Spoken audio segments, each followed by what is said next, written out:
Ֆրանսիայի նախագահ Էմանուել Մակրոնը գտնվելով Հայաստանում հայտարարել է, որ Երևանն այլևս չպետք է հույսը դնի Մոսկվայի վրա,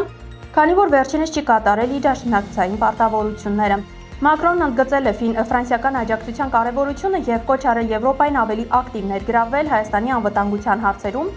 ակնարկելով ռուսական ռազմական ներկայության նպատակահարմարության բացակայությունը։ Այս լուրի տողատակում թաքնված է աշխարհաքաղաքական մի մեծ ներկայացում, որտեղ Հայաստանի տարածքը փորձ է արվում վերածել ոչ թե անվտանգության գոտում, այլ Ռուսաստանի դեմ երկրորդ ճակատի բացման հարթակի։ Երբ Մակրոնը խոսում է կախվածության նոր ձևերից հրաժարվելու մասին,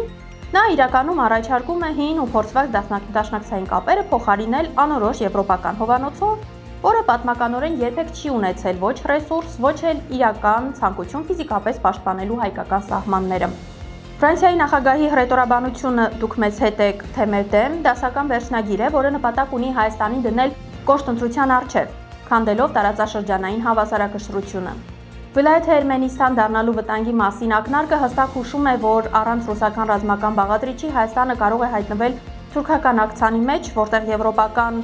դիտորդական առաքելությունները կլինեն սոսկ լուռ վկաներ։ Այս քաղաքական աճպարարության մեջ բառերով կառուցվում է անվտանգության պատրանք, բայց իրականում քանդվում են պետականության վերջին հենասյուները։ Վերլուծությունը հստակ Մակրոնի առաջարկած ազատությունը կարող է դառնալ ավելի ծանր շղթա, եթե հայ հասարակությունը չտարբերի դարևոր բարեկամին եւ ռազմավարական դաշնակցին այն քաղաքական գործիչներից, ովքեր տարածաշրջան են գալիս միայն սեփական PR-ի եւ աշխարհաքաղաքական շահերի համար։